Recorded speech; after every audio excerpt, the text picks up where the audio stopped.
13세기 이탈리아의 탐험가인 마르코 폴로가 동방견문록이라는 유명한 책을 썼습니다. 17년 동안 중국을 여행하고 난 다음에 자기의 여행담을 모아서 쓴 글입니다. 13세기라고 하면 지금부터 700년 이상 된 때니까요. 그때는 비행기도 없고요. 그래서 서양 사람들이 동양에 여행하는 일은 거의 없었어요. 그 당시 사람들은 이 동방견문록을 읽고도 거의 그 말을 이해할 수도 없었고 믿을 수가 없었습니다. 이제 마르코 폴로의 임종이 가까워지자 가까운 친구들이 마르코 폴로의 집으로 왔습니다. 그 중에 한 친구가 이렇게 말했습니다. 내가 자네 책을 읽어봤는데 그 책에 있는 내용들을 믿을 수가 없네. 자네 그 책 다 상상으로 쓴 거 아닌가? 이제라도 진실을 말하게. 그러자 마르코 폴로가 정색을 하면서 이렇게 대답했다고 합니다. 무슨 소리야? 그 책에 있는 내용은 다 진실일세. 내가 보고 듣고 경험한 거에 절반도 쓰지 못했다네. 요한계시록을 기록한 사도 요한의 심정이 이 마르코 폴로와 같지 않았겠나 생각해요. 왜냐하면 요한계시록은 여러분 다 읽어봐서 아시겠습니다만은 어떤 내용이 있습니까? 인간의 이성으로, 인간의 상식으로는 이해도 되지 않고 믿을 수 없는 내용이 가득하지 않습니까? 그러다 보니까 비그리스도인들은 말할 것도 없고 그리스도인들에게조차도 이 요한계시록은 잘 읽히지 않는 책이 되고 말았습니다. 여러분들 개인적으로 성경 다 읽으시는 줄 압니다만은 요한계시록 차분하게 읽어본 적 혹시 있나요? 읽다가 도무지 무슨 뜻인지 몰라서 뭐 읽기는 읽지만 대충 읽거나 그냥 넘어가는 일이 아마 많았을 거예요. 뿐만 아니라 요한계시록은 실제로 강단에서 설교되는 일도 그리 많지 않았습니다. 이런 상황에서 우리 교회가 지난 3월부터 주일 예배 때마다 24번에 걸쳐서 1장부터 3장 마지막 절까지 한 절도 빠짐없이 지금까지 계시록을 주일마다 공부해 올 수 있었던 것은 하나님의 은혜인 줄로 믿습니다. 특별한 일이 없는 한 요한계시록 22장 21절 마지막 절까지 계속 공부할 생각입니다. 오늘도 선포되는 말씀을 통해서 하나님의 신령한 비밀을 깨닫는 귀한 시간 될 수 있기를 축복합니다. 요한계시록은 내용상 크게 두 부분으로 나눌 수 있습니다. 1장부터 3장까지 이제 우리가 지금까지 공부한 내용들은 요한계시록의 서론에 해당됩니다. 오늘부터 우리 함께 공부하는 4장부터 22장까지는 요한계시록의 본론이라 이렇게 말할 수가 있습니다. 지난주까지 공부해 봐서 아시겠습니다만은 3장까지 나오는 이 내용들은 주로 이 세상에 있는 교회들, 정확하게 말하면 튀르키예에 있는 서아시아 7교회에서 실제로 일어났던 일과 앞으로 있을 일에 관한 내용이다 보니까 현실적이고 사실적인 언어들로 표현되었어요. 그러나 오늘부터 살펴보는 이 4장부터는 이 세상의 일이 아니라 저 천상세계 그리고 세상의 종말에 있을 일에 관한 내용이다 보니까 그 표현들이 상징적이고 묵시적 언어로 표현되어 있습니다. 그러니까 어때요? 해석이 어려워요. 이해하기가 참 어렵습니다. 그래서 바로 이 계시록 4장부터 22장 사이에서 많은 이단들이 나옵니다. 자, 4장부터 22장이 요한계시록의 본론이라고 말씀드렸는데, 자, 잘 보세요. 요한계시록 전체에서 가장 중요한 장을 꼽으라. 그러면 4장과 5장입니다. 그래서 4장과 5장은 본론 중에 본론. 그리고 요한계시록 전체의 핵심장이에요. 몇 장 몇 장이에요? 4장과 5장. 꼭 알아두세요. 요한계시록에서 가장 중요한 장 2장 꼽으라 그러면 4장과 5장. 요한계시록은 이 영적 전투에 대해서 나와요. 여러분 읽어보시면 아시잖아요. 뭐 아마겟돈 전쟁이 나오고 666이 나오고 뭐 전쟁 이야기가 많이, 뭐 바다의 용이 나오고, 예? 영적 전쟁의 이 총사령부가 어디냐? 4장과 5장에 나와요.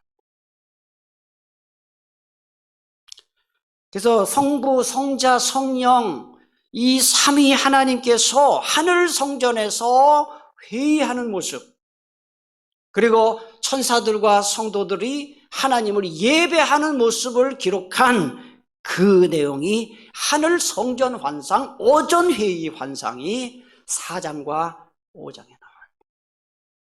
4장은 주로 창조주 하나님께 초점이 맞춰져 있고 5장은 구원자 예수님께 초점이 맞춰져 있습니다. 하나님께서 행하실 구원과 심판의 내용이 하나님의 성부 하나님의 오른손에 들려있는 두루마리 책에 기록이 되어 있는데 이 책은 7인으로 봉해져 있습니다. 그 내용이 한번 보세요. 5장 1절에 이제 다음에 살펴볼 내용이 나와요. 5장 1절 한번 잘 보세요. 함께 봉독합니다. 내가 보매 보좌에 앉으신 이의 오른손에 두루마리가 있으니 안팎으로 썩고 7인으로 봉하였더라. 이 구원과 심판은 4장에 나오는 성부 하나님의 기획으로 이게 시작이 되고요. 5장에 나오는 어린 양 예수님이 7인으로 봉해진 두루마리를 개봉함으로써 집행되는 것입니다. 자, 이제부터 오늘부터 이 시간부터 천상세계로 그리고 세상 종말을 향한 여행을 시작할 때 안전벨트 잘 매세요. 정신 바짝 차리세요. 1절을 한번 봉독하겠습니다. 1절 아까 제가 봉독했는데요. 우리 함께 1절 봉독하겠습니다. 2일 후에 내가 보니 하늘에 열린 문이 있는데 내가 들은 바 처음에 내게 말하던 나팔소리 같은 그 음성이 이르되 이리로 올라오라. 이후에 마땅히 일어날 일들을 내가 내게 보이리라. 여기 보니까 맨 앞에 이 일 후에 내가 보니 라는 말이 나와요. 여러분 요한계시록에서 이 일 후에 내가 보니 라는 말이 나오면 딱 뭘 생각하면 되느냐? 주님께서 새로운 계시를 주신다. 새로운 계시를 주실 때마다 이 일 후에 내가 보니라는 구절이 반복이 돼요. 여기 말고도 계시록에서 이 말이 3번 더 나와요. 찾아보지는 않겠습니다. 그러니까 이 일 후에 내가 봤다 이 말은 새로 계시를 받았다. 그러다 보니까 하늘에 열린 문이 있다 그랬어요. 요한계시록은 하늘이라는 말이 쉬운 번쯤 나와요. 쉬운 번. 잘 하늘에 표시해 놓으셔요. 유대인들은 하늘을 3개의 층이 있는 것으로 생각했습니다. 3층 천이다 그렇게 말하죠. 그래서 신약 성경, 구약 성경 전부 하늘이라는 말이 많이 나오는데 이 하늘의 개념을 알아두세요. 이렇게 새들이 날아다니는 우리가 하는 눈에 보이는 이 하늘을 보통 첫째 하늘이다. 1층 천. 이렇게 말하고 해와 달과 별이 있는 이 궁창 우주 대기권을 둘째 하늘이다. 그렇게 말하고 하나님이 계시는 그곳을 셋째 하늘이다. 그렇게 유대인들은 생각을 했어요. 그래서 이 유대 랍비들은 이 셋째 하늘을 표시할 때 그리스어로 파라다이스라 이렇게 표시를 했어요. 그게 나온. 예수님의 십자가 돌아가실 때 한쪽에 있던 강도가 당신의 나라에 임하실 때 나를 기억해 주세요. 그랬죠? 그랬을 때 주님께서 그 강도에게 오늘 내가 나와 함께 어디에 있으라 그랬어요? 파라다이스. 이게 셋째 하늘이에요. 네가 나와 함께 파라다이스. 셋째 하늘이 있을 것이다. 그 셋째 하늘입니다. 사도 바울은 고린도 후서 12장 2절에서 내가 셋째 하늘에 갔다 왔다. 그러니까 이것은 하나님이 계신 곳을 갔다 왔다. 이런 뜻입니다. 자, 그러면 오늘 1절에 하늘에 열린 문이 있다 그랬는데 요 하늘은 몇째 하늘일까요? 네? 셋째 하늘이에요. 셋째 하늘이에요. 셋째 하늘. 하나님 계신 하늘. 비행기 다니는 하늘은 아닙니다. 그 다음 하늘에 열린 문이 있다고. 그러니까 이 말을 보면 마치 이 지상의 세계에서 하늘로 올라가는 세계 출입문이 있는 곳으로 생각할 수 있는데 그렇지 않아요. 그런 뜻이 절대로 아니고요. 계시록 3장과 4장에 보면 3개의 문이 나와요. 이미 공부를 2개는 했어요. 3장 눈으로 보세요. 8절에 보면은 볼지어다 내가 네 앞에 무슨 문을 둔다 그랬어요? 대답 좀 크게 하세요. 무슨 문을 둔다 그랬어요? 열린 문을 둔다. 이 문은 구원의 문이에요. 구원의 문. 구원으로 들어가는 문을 열어놨다 그랬어요. 바로 지난주에 우리가 살펴본 라오디게아 교회에 주신 말씀 3장 20절 내가 문 밖에 서서 두는 이 문은 마음의 문이에요. 마음의 문. 그리고 오늘 4장 1절에 나오는 이 문은 이게 무슨 문이냐 하면은 계시의 문이에요. 계시의 문. 하나님의 계시를 보여주는 문. 이걸 잘 아시고 보시고요. 요한계시록은 구약 성경 다니엘서와 에스겔서를 배경으로 기록된 성경 말씀입니다. 그래서 한번 에스겔서 1장 1절을 한번 앞에 보세요. 계시록 1장 1절에 보면은 30째 해 넷째 달 초닷새 내가 누구예요? 에스겔 예언자가 그발강가 사로잡힌 자. 이게 뭐예요? 바벨론 포로로 오늘 오후에 공부할 거예요. 바벨론 포로에 끌려가서 바벨론 그발강가에 있을 때 말이에요. 그발강가에 포로로 잡혀가 있을 때에 뭐가 열렸습니까? 뭐 받았다는 거예요? 계시 받았다. 하늘이 열렸다. 계시 받았다. 하늘이 열리며 하나님의 모습이 내게 보였다. 그러니까 사도 요한에게 새로운 계시를 보여주시기 위해서 하늘 문을 미리 열어놓은 거예요. 그때 열고 보게 한 게 아니라 미리 열어놓고 이제 그거를 보게 하신 것인데 사도 요한이 하늘에 열린 문을 보는 순간 어떤 음성이 들렸는지 1절을 다시 보시면은 하늘에 열린 문이 있는데 내가 들은 바 처음에 내게 말하던 뭐 같은 음성이 들렸습니까? 나팔 소리 같은 음성이 들렸다 그랬습니다. 나팔 소리 같은 음성이 들렸다는 얘기는 작은 소리일까요? 큰 소리일까요? 큰 소리죠.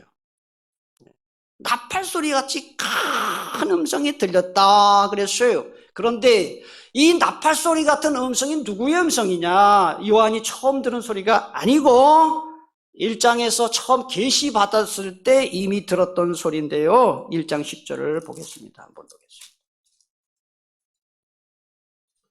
1장 10절 우리 다 같이 봉독합니다. 시작. 주의 날에 내가 성령에 감동되어 내 뒤에서 나는 나팔 소리 같은 큰 음성을 들으니 그랬어요. 예수님이죠. 예수님의 음성. 자, 오늘 다시 4장 1절로 오니까 예수님이 요한에게 뭐라고 말씀하시냐 하면 첫 마디가 이리로 올라오라 그래요. 예수님이 지금 이리로 올라오라 그럴 때 이 이리로 여기 어디예요? 어디로? 몇째 하늘이에요? 셋째 하늘. 셋째 하늘 하나님 계신 곳으로 올라오라. 자, 여러분 공부를 잘 하셨나 못 하셨나, 기억을 하고 있나 못 하고 있나 한번 제가 테스트 하겠습니다. 요한계시록 1장, 요한계시록 2장, 요한계시록 3장에는 서아시아 7교회에 있는 환상을 사도 요한이 하나님으로부터 계시를 받았는데, 요한이 그 계시를 어디서 받았습니까? 예배당에서 받았나요?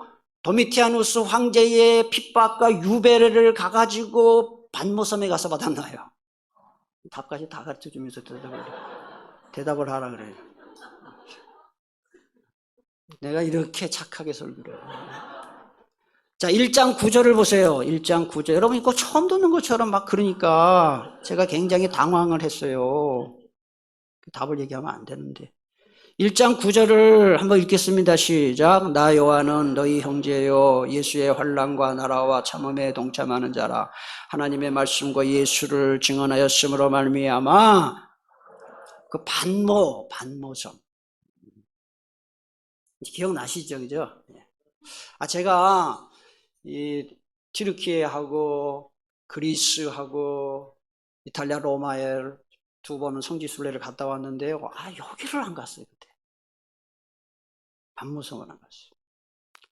이제 요한계시록 끝나면 한번 가야 되지 않겠나? 여러분들도 원하는 분들 한번 가봤으면 좋겠어요. 반모섬에서 계시를 받았어요. 그런데 반모섬에서 어떻게 하늘로 올라갈 수 있을까요? 도대체 사도 요한은 반모섬에 있는데 이리로 올라오라. 어떻게 올라가냐? 비행기도 없고 어떻게 올라가냐? 답이요. 2절 맨 앞에 나와요. 자, 보세요. 내가 곧 어떻게 됐습니까? 성령에 감동되었다. 그랬어요. 이 성령에 감동되었다는 말은 계시록에서 3번 더 나오는데요. 이 성령에 감동되었다는 말의 원래의 뜻은 뭐냐 하면은 뭐 감동받았다는 게 아니에요. and pneumati, in the spirit. 영어 in the spirit, and pneumati. 성령 안에 사로잡혔다는 거예요. 성령 안에 확 사로잡혀가지고 몸은 반모섬에 있고 영혼만 하늘로 올라가고 이 그런 상태. 그게 성령에 감동받았다. 주님이 사도 요한에게 새롭게 계시를 준 이유가 무엇일까? 그 목적이 무엇일까요? 1절 중간부터 나오는데요. 이리로 올라오라. 그 다음 읽겠습니다. 시작. 이후에 마땅히 일어날 일들을 내가 네게 보이리라 하시더라 그랬어요. 여러분, 사도 요한이 주님으로부터 이 말을 처음 들은 게 아니에요, 사실은. 앞에서도 그 말을 들었어요. 한번 더 보겠습니다. 1장 1절 성경 꼭 보셔요. 1장 1절 예수 그리스도의 계시라 이는 하나님이 그에게 주사 그 다음에 뭐라고 되어 있어요? 반드시 속히 일어날 일들. 오다 잘 표신. 그 앞으로 반드시 일어날 일들을 보이기 위해서 계시한다. 19절도 보셔요. 19절 1장 19절. 그러므로 내가 본 것과 지금 있는 일과 그 다음에 뭐라고 되어 있습니까? 장차 될 일을 기록하라. 이 세상의 모든 역사, 인생의 모든 일들, 사건들 일어나는 일이 그게 우연히 그렇게 일어나는 것이 아니라 하나님께서 앞으로 있을 일을 다 계획하시고 섭리하셨다 하는 것을 이 구절이 보여줍니다. 다니엘서 2장 45절을 한번 여러분들 눈여겨 한번 보세요. 앞에 보세요. 여러분, 다니엘서에 딱 들어가게 되면은 바벨론의 느부갓네살 왕이 나와요. 오늘 오후에 또 공부할 거예요. 오후에 좀 나오셔요.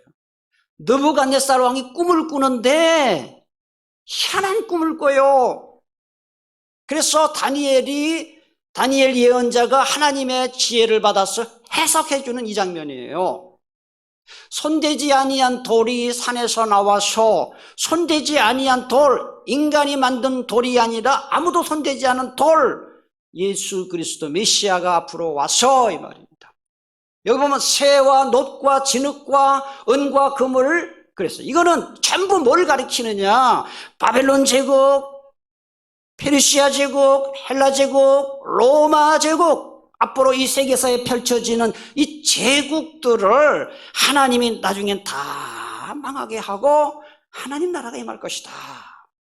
그 얘기를 하면서 보면 크신 하나님이 뭐를 알게 하신 거예요? 장래를. 여러분, 이 세계 역사에서 가장 오래간 제국이 로마 제국이에요. 한 1500년 갔죠. 1500년. 망할 것 같지 않았는데 망했죠. 그 앞에 있었던 헬라 제국, 헬라 제국도 한 4세기에서 1세기까지 한 300년 갔죠. 그 앞에 페르시아 제국이요. 페르시아 제국도 오래 못 갔어요. 한 550년에서 한 330년까지 해서 한 220년 정도 가고요. 앞에 있던 바벨론 제국 70년밖에 못 갔어요. 그러니까 그 당시에는 망할 것 같지 않았는데 하나님이 세계 역사를 다 풀어 움직이셔서 제국들 다 망하고 메시아 예수 그리스도께서 오셔서 하나님 나라가 임할 것이다. 그걸 예언한 거예요. 여러분, 그래서 우리가 알아야 할 것은 뭡니까? 이 세상의 모든 역사가 우연히 흘러가는 것이 아니라 하나님이 손의 역사를 움직이신다. 할렐루야. 여러분, 산사태 일어나고 화산 폭발하는 거, 그러나 어느 날 갑자기 그렇게 되는 것 같죠? 그러나 그렇지 않아요. 우리 눈에 보이지 않았지만 이 지표면 아래에서 움직임이 계속 있었던 거예요. 그러다가 임계점이 딱 되면 화산 폭발하고 산사태 일어나는 거예요. 마찬가지로 이 세계 역사와 우리의 인생은 저절로 흘러가는 것 같지만 절대로 그렇지 않습니다. 보이지 아니하시는 하나님의 손이 역사를 움직이고 세계를 움직이고 우리의 인생을 오늘도 움직이고 가시는 분이 하나님이신 줄 믿으시기를 바랍니다. 사람의 능력에는 한계가 있어요. 할 수 없는 게 훨씬 많아요. 제가 저를 봐도 내가 할 수 있는 게 별로 없어요.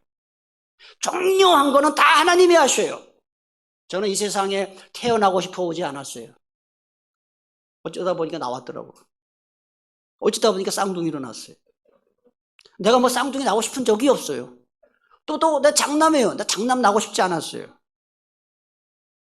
철원에 태어나고 싶어서 철원에 태어나지도 않았어요. 시골에서.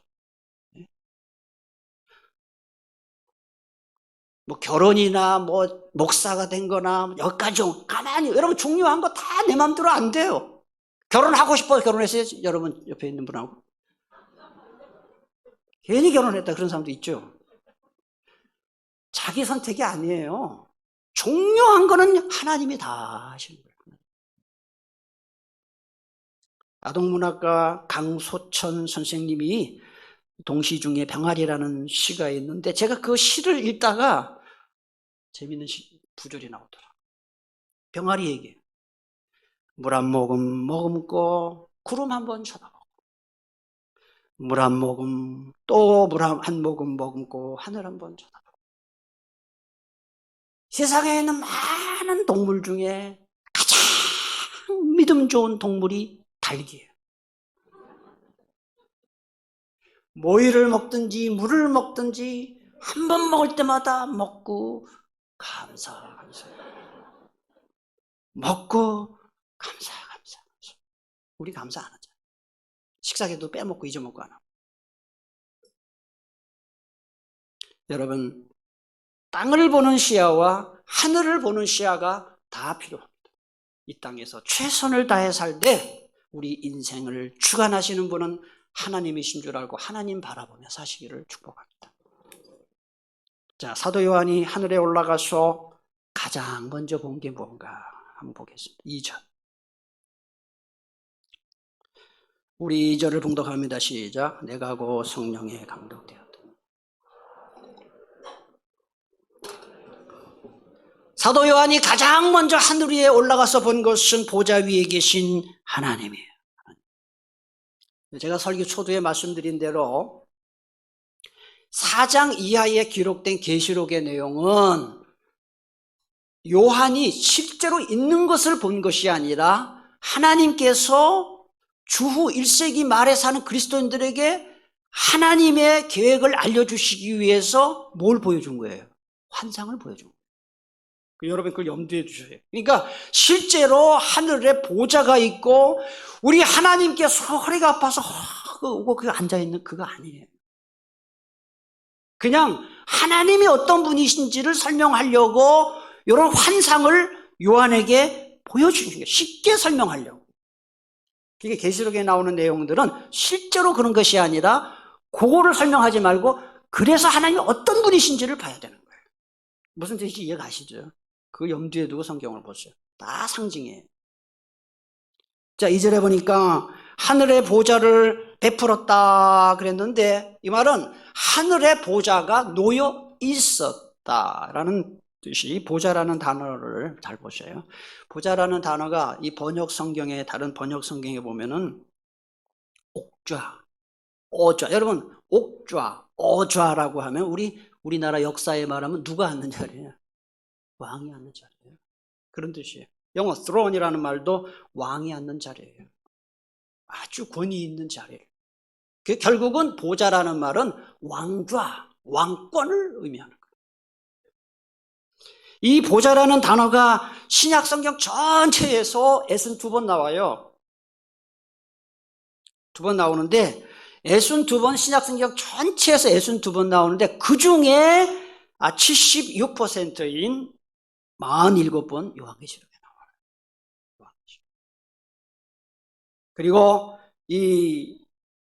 특별히 요한계시록에서 4장 한 장에 오늘 집에 가서 숙제 드릴게요. 지금 하지 마시고 보좌라는 데 다 표시를 해보세요. 4장에 많이 나오는데 14번 나와요. 그러니까 요한계시록 전체에서 사용된 보좌라는 말의 30%가 이 한 장에 나오는 거예요. 왜 그렇습니까? 아까 제가 얘기했잖아요. 요한계시록 전체에서 가장 중요한 2장을 꼽으라 그러면 몇 장이에요? 4장, 5장. 특별히 4장에는 창조주 하나님에 대한 이야기. 그러니까 보좌가 많이 나오죠. 그래서 요한계시록 전체를 관통하는 주제를 한마디로 말하라 그러면 이거 잘 알아두세요. 요한계시록 전체에서 가장 중요한 주제 하나를 딱 꼽으라, 한마디로 말하라 그러면 하나님의 주권 사상이에요. 하나님은 왕으로서 온 세상을 다스리고 계시는 분이 하나님이다. 하나님은 왕이시다. 예수님은 왕이시다. 이게 계시록 전체의 내용이에요. 아멘이십니까? 하나님은 왕이시다. 여러분, 우리나라 언제 대통령 잘한 사람 별로 없지만 대통령에게 뭔 소망이 있어요? 정치인들한테 무슨 소망이 있습니까?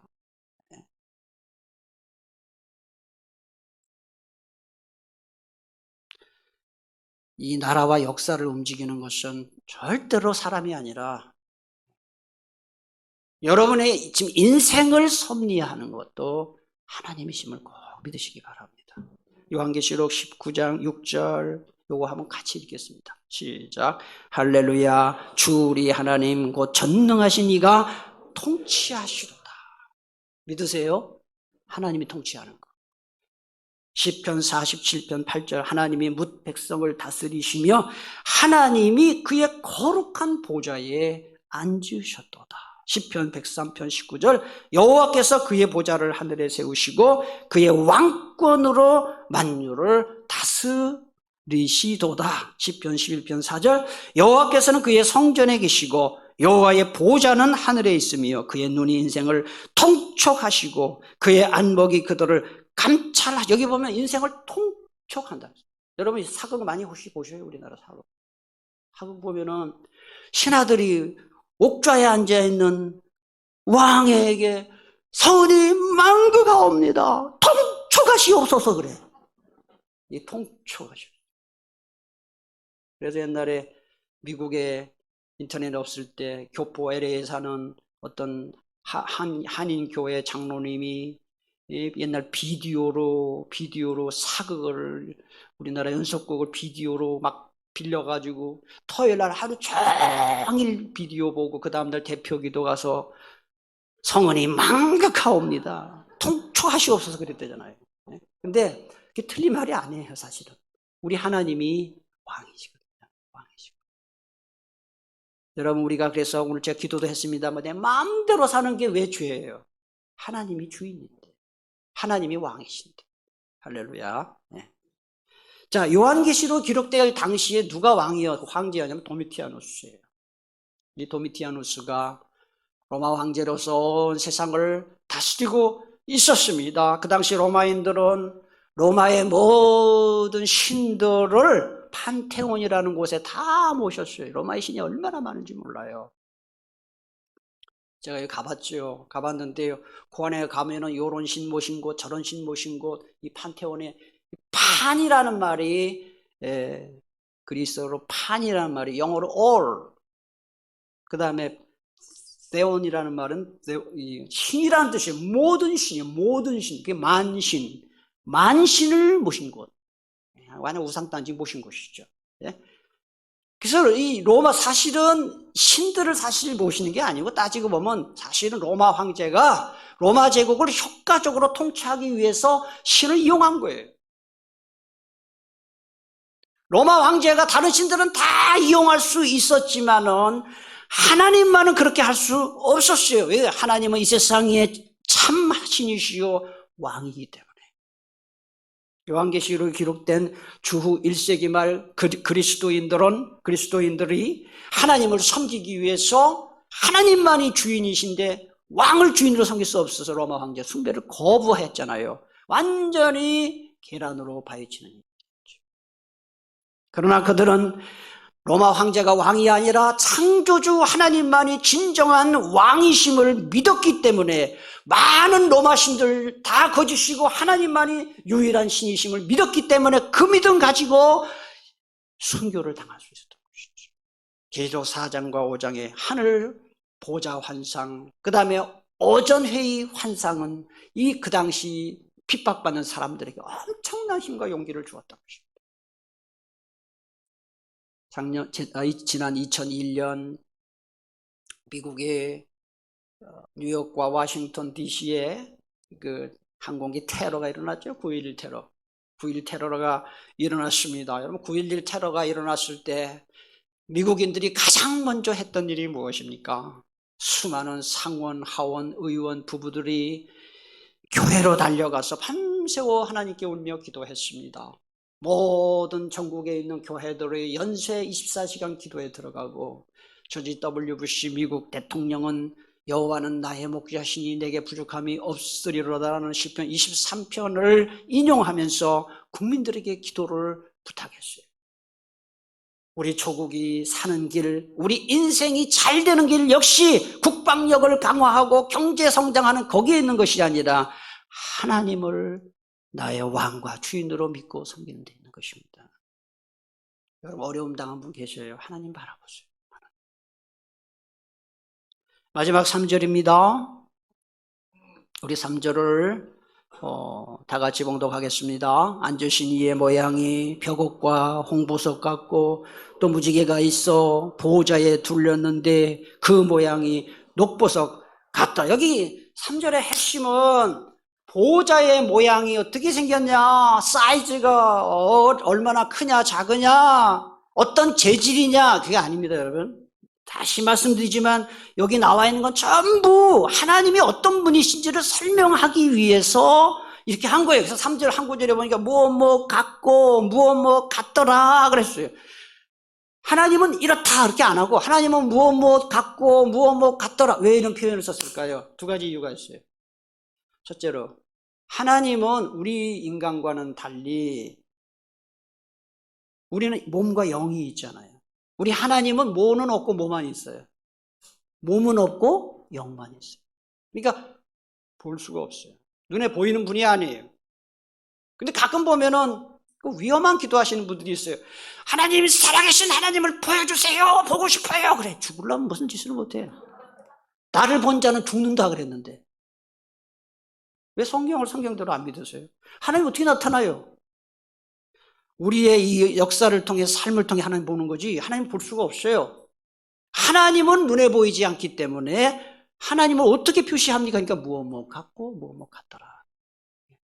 또 하나는 하나님의 존귀하심과 하나님의 영광스러운 모습을 달리 표현할 방법이 없는 거예요. 그래서 이렇게 다른 걸로 보석을, 인간이 가장 귀하게 여기는 보석을 가지고 하나님을 표현한 거예요.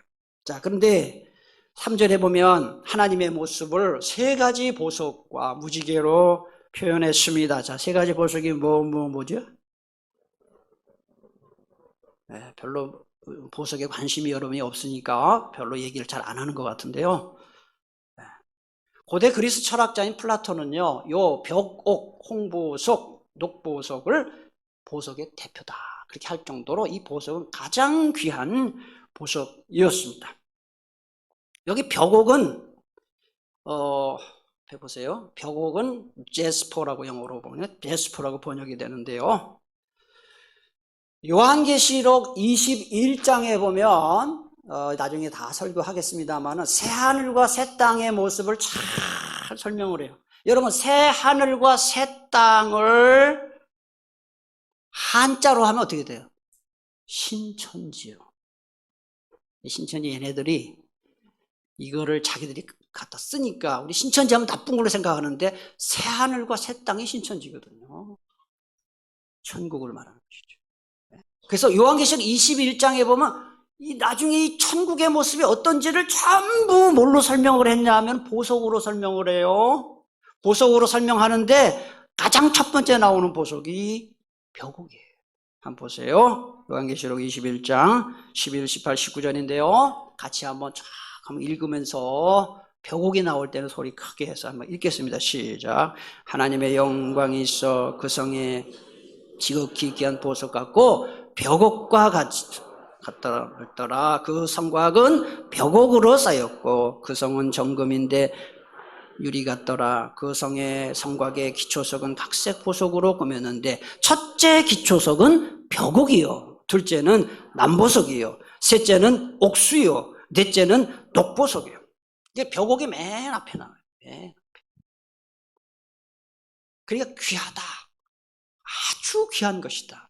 근데 여러분, 어떤 약간 정신 맛이 간 사람이 자기 천국 갔다 왔다 그러면서 책을 썼어요. 내가 본 천국.